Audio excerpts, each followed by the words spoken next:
Extinção Geek chegando! Tudo formando com vocês aí?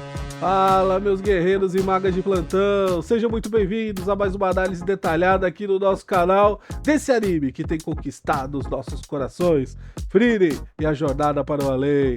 Ai, ai, ai, ai, ai, foi só eu falar que Frieren não tinha episódios ruins ou barrigadas, meu Deus. Bom, eu não posso dizer que foi um episódio podre, mas vamos conversar um pouquinho aqui, vai?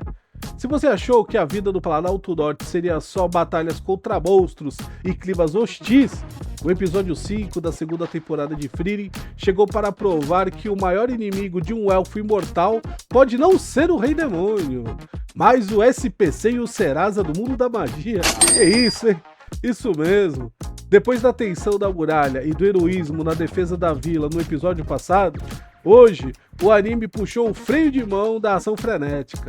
Ele nos entregou um passatempo em forma de construção de mundo, comédia e, é claro, aquela piada de melancolia que só a Mandy Rose sabe fazer muito bem. Hoje vamos dissecar o episódio intitulado Logística no Planalto Norte. Prepare-se, porque vamos falar sobre dívidas milenares, a busca pela bebida do imperador e como Frieren conseguiu ser presa por não pagar um boleto de 80 anos de atraso, hein?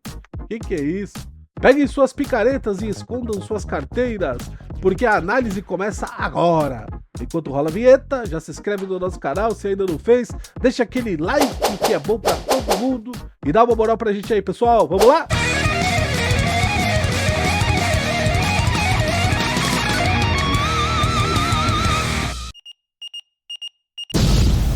Só recapitulando, antes de entrarmos nos detalhes, precisamos entender a estrutura narrativa dessa temporada. Os episódios 1 a 4 foram uma escala de perigo. Cristais que anulam magia, o lendário Herói do Sul e a defesa de Lares. O público estava tenso e curioso. Já esse episódio 5 serve como um respiro tático, ou uma velha barrigada como todo bom anime tem. Mas não se enganem, em Frieren, os episódios de respiro são onde a autora esconde as maiores lições sobre a passagem de tempo. Aqui, o foco sai da morte e vai para a vida cotidiana, e como as sociedades humanas se organizam economicamente após a paz. A primeira parte do episódio ficou com Fez e a lenda do álcool do imperador, o Boss Heft. O episódio abre introduzindo um novo personagem, que é a cara da obra, o Fez, o anão minerador. O grupo encontra Fez em uma taverna, um clássico, né? E descobrimos que ele está há 200 anos, isso mesmo, 200 anos cavando túneis. Esse maluco tá cavando túnel por quê? Qual é o motivo? Ele busca o lendário álcool do imperador, o Boss Heft, uma bebida da época do antigo Império Unificado que diziam ser a melhor bebida do mundo. Aqui temos o primeiro callback emocional. Frieren, que normalmente aceita qualquer missão estúpida por Grimórios, inicialmente hesita. Fez então faz uma proposta tentadora para Frieren, Fern e Stark ajudarem ele a encontrar essa bebida que ele está há tantos anos procurando e cavucando nessa caverna. Porém, Frieren recusa inicialmente, porque no primeiro grupo de heróis, quando ela passou com Himmel e seus amigos, ela também recusou, mas naquela época foi por causa de Reiter, para que ele não se corrompesse com a bebida que o anão estava procurando. A busca por uma bebida lendária é exatamente o tipo de missão que Reiter amaria fazer com o grupo antigo. Mas o grupo do herói Himmel negou fazer essa missão há 80 anos atrás e teve que arrastar Reiter porque ele queria fazer de qualquer jeito. Vamos entender um pouquinho da psicologia dos anões. Fez é o espelho de Eisen, o mestre de Stark. Anões em Frieren vivem muitos anos, não tanto quanto os elfos, mas eles vivem séculos. Para não enlouquecerem com o tempo, eles se dedicam a um único ofício com uma obstinação assustadora. Eisen, por exemplo, dedicou-se a ser um guerreiro mais forte. Já Fez dedicou-se a encontrar uma garrafa de vinho enterrada. Agora o plot twist da bebida. Quando eles finalmente ajudam Fez a escavar a última parede e encontram a adega imperial, a revelação é puramente Frieren. Eles abrem a garrafa lendária, provam e... é horrível. A bebida é descrita como azeda e com gosto de terra. Mas o sorriso no rosto de Fez e de Frieren é impagável. A lição não era sobre o valor da bebida ou o sabor, era sobre a jornada de 200 anos e a conclusão de um objetivo. Frieren comenta que Himmel também teria rido disso. A memória de beber algo ruim com amigos vale mais do que beber algo perfeito, só que sozinho. É a filosofia do gosto da aventura. Também nesse episódio conhecemos uma elfa chamada Miliarde. Foi ela que escondeu a bebida que o anão Fez tanto procurava. Ela apareceu em uma memória de Frieren muito triste por causa da bebida. Ela, ao contrário do anão, que deu risada quando encontrou a bebida ruim, ela acabou ficando muito triste porque ela procurou tanto por essa bebida, mas ela era tão ruim no final e acabou se afundando na sua tristeza. Não teve muitas explicações sobre essa elfa, mas algo me disse que vai ter algum desenvolvimento com ela mais pra frente. Isso pode ser só uma percepção minha, mas nenhum personagem nesse anime apareceu com pontas soltas até agora. Bem, vamos aguardar então. Essa primeira parte do anime foi meio chato, né? A segunda metade foi um pouquinho melhor. Foi onde o episódio ficou um pouquinho mais interessante, mas só um pouquinho. Saímos das ruínas antigas e entramos no território da Companhia Comercial Norm. Aqui nós vamos descobrir mais camadas do Planalto Norte. Até agora achávamos que o Norte era a terra de ninguém, mas esse episódio nos mostra que existe uma infraestrutura aqui. A Companhia Norm é que controla o fluxo de mercadorias. Eles são, na prática, o governo da região. Isso adiciona realismo. Aventureiros precisam comer, vilas precisam de ferramentas. Quem transporta isso em uma zona de guerra cheia de monstros? Mercadores armados até os dentes, a Companhia Norm. Nesse episódio descobrimos o crime de Frieren, uma caloteira lendária, quem diria, hein? O grupo chega a um posto comercial esperando reabastecer. Frieren, com sua confiança habitual, acha que será tratada como uma heroína que salvou o mundo. A cena em que o atendente puxa um cartaz que diz que ela está sendo procurada há 80 anos atrás é o pico da comédia da temporada. Qual foi o crime dela então? Frieren, na época do grupo do herói Himmel, pegou empréstimo com o fundador da companhia e esqueceu de pagar. É bem a cara dela mesmo. E a dívida? A dívida com juros compostos de 80 anos é astronômica. Nem todo o tesouro que eles juntaram desde o primeiro episódio paga isso. Isso desmistifica a figura da elfa sábia. Frieren é genial com magia, mas uma negação com responsabilidades sociais humanas. Ela vive tanto tempo que pagar depois para ela pode significar daqui a 50 anos ou mais, o que para um humano é uma vida inteira, né? Logo depois nós veremos o Minecraft da elfa. A solução para a dívida qual foi?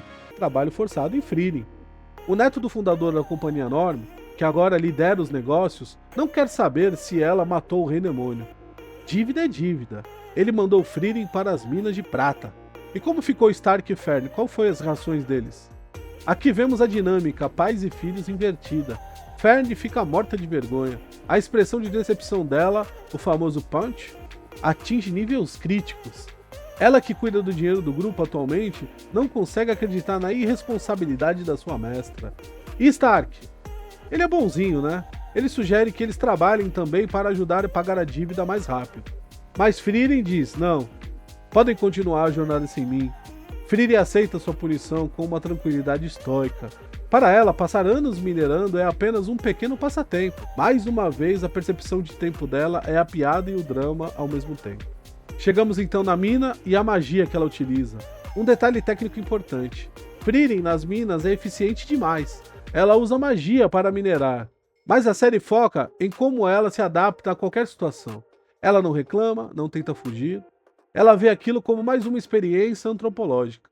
E ela diz, então é assim que os humanos mineram prata hoje em dia. Um personagem que pudemos destacar foi o neto do fundador da Companhia Norm.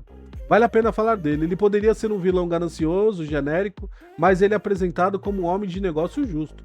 Ele reconhece a lenda de Frieren, mas coloca a lei e a ordem acima da fama. Isso é crucial para o Planalto Norte. É uma terra de caos e monstros. Se as regras comerciais não forem respeitadas, a sociedade entra em colapso. Ele representa a era dos humanos. Os heróis místicos, como Frieren, são importantes, mas são os homens comuns organizando rotas de comércio e cobrando dívidas que mantêm o mundo girando. E qual foi o desfecho? O que aconteceu então?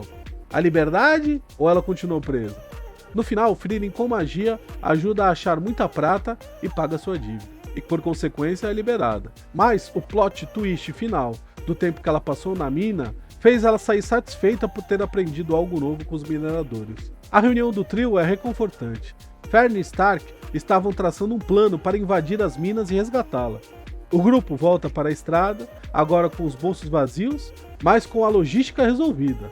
Eles entenderam que para cruzar o norte não basta força, precisa de dinheiro e influência também. Como é que foi essa animação e a direção desse episódio? A Mandy Rose, mesmo em um episódio sem lutas, não decepciona. Sobre os cenários, a mina de prata foi desenhada com uma iluminação claustrofóbica. contrastando com a vastidão da cidade comercial da companhia enorme.